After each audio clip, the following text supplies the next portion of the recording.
Shalom, damai di hati, Bapak Ibu, saudara-saudari yang dikasihi dan diberkati Tuhan kita Yesus Kristus.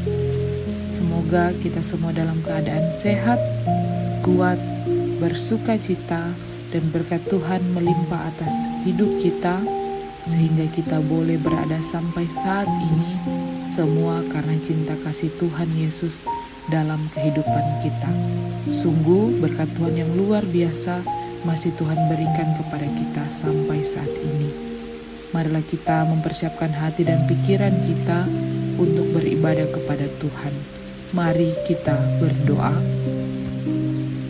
Allah Bapa yang bertata dalam kerajaan surga, kami bersyukur atas penyertaan Tuhan dalam kehidupan kami. Penyertaan-Mu sempurna bagi kami, sehingga kami boleh menikmati setiap berkat yang Tuhan berikan dalam kehidupan kami sampai dengan saat ini. Kami mensyukuri semua itu Tuhan, dan saat ini kami akan membaca dan merenungkan sebagian dari sabda firman-Mu. Mari Tuhan berbicara kepada pribadi-pribadi kami atas firman Tuhan, sehingga itu dapat menjadi pedoman dan suluh dalam kehidupan kami. Kami bawa doa ini dalam nama Tuhan Yesus. Amin. Jemaat sekalian, marilah kita membaca Alkitab sesuai dengan perikop dalam renungan harian keluarga yang terdapat dalam Amsal 10 ayat 13-14. Demikian firman Tuhan. Di bibir orang berpengertian terdapat hikmat, tetapi pentung tersedia bagi punggung orang yang tidak berakal budi. Orang bijak menyimpan pengetahuan, tetapi mulut orang bodoh adalah kebinasaan yang mengancam. Demikian firman Tuhan, terpujilah Kristus. Bapak, Ibu, saudara-saudari yang terkasih dalam Tuhan kita Yesus Kristus, perenungan kita di pagi hari ini berjudulkan Bibir yang Berhikmat. Bibir adalah bagian dari tubuh yang tidak sekedar bagian dari panca indera manusia, tetapi itu adalah anugerah Tuhan untuk memperindah penampilan fisik. Terkadang penampilan sering menipu. Artinya, bibir yang elok tidak menjamin seseorang nampak berhikmat. Dari bibir bisa ada ucapan yang tidak elok. Hal ini dapat terjadi dengan bibir yang menarik, namun tidak ditopang dengan hikmat, akan mudah mengucapkan kata-kata yang tidak beretika, yang bisa melukai, menyakiti perasaan orang lain, memprovokasi, menghasut, mengutuk, menghina. Akibatnya terjadi sebuah pertengkaran. Tak jarang perkataan yang keluar dari orang yang tidak berhikmat, atau dia atau sendirilah yang menanggung akibatnya, dalam artian bahwa kadang manusia jatuh dalam dosa karena ucapan yang tidak sesuai dengan apa yang terjadi, atau ucapan yang tidak berhikmat. Jemaat yang dikasihi dan diberkati Tuhan Yesus, firman Tuhan saat ini menasihati agar bibir dipakai untuk menyampaikan kata-kata yang bermanfaat, perkataan yang mengandung pengertian, terdapat hikmat, kepandaian dan kebijaksanaan.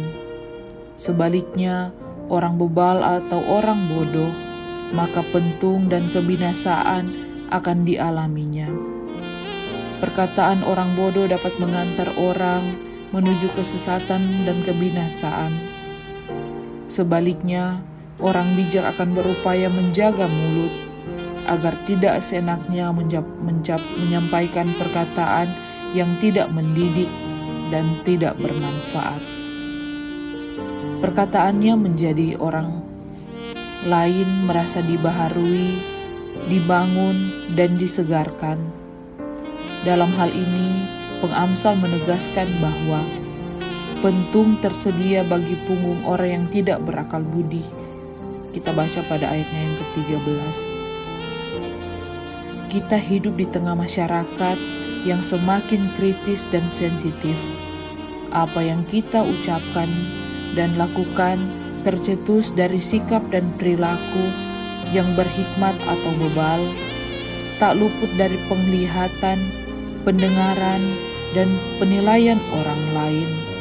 Dalam artian bahwa kita tidak bisa menutup mulut orang untuk berkata soal diri kita, tetapi yang bisa kita lakukan adalah kita menjaga kehidupan kita untuk tetap berhikmat, terlebih perkataan kita, agar kehidupan kita semakin diberkati Tuhan. Seiring dengan era digital atau era transparansi atau era keterbukaan, dalam sekejap pasti akan menjadi viral di sosial media. Kita tahu sekarang bahwa sosial media itu merupakan suatu wadah orang untuk mengkritik atau membuat kata-kata penghinaan kepada orang lain yang menyakiti hati orang. Marilah di era yang modern ini kita mempergunakan sosial media dengan bijak dan benar, menjaga segala perkataan kita yang kita tuangkan lewat sosial media, karena apa yang kita ucapkan itu mencerminkan dari diri kita sendiri. Mari teruslah hidup sebagai orang yang berhikmat. Gunakanlah akal budi, bibir, mulut, dan hati kita untuk hal-hal yang menyenangkan, hal-hal yang memberi sukacita bagi banyak orang, hal-hal yang membangun. Kita gunakan bibir kita untuk terus memuji, menyampaikan kabar-kabar baik tentang Tuhan Yesus bagi sesama kita. Dan tentunya biarlah kita selalu menjadi berkat bagi orang lain lewat perkataan kita ataupun tindakan yang kita lakukan. Biarkanlah kita bersama-sama dengan orang lain dapat merasakan sukacita dan damai sejahtera. Amin. Mari berdoa. Ya Tuhan, kami bersyukur Engkau mengaruniakan hati dan bibir untuk menjadi berkat bagi kami dan sesama. Pakailah kami untuk membangun, menguatkan, menyejukkan orang lain seperti yang difirmankan Tuhan kepada kami. Ini kami Tuhan, kami datang berdoa kepadamu. Amin.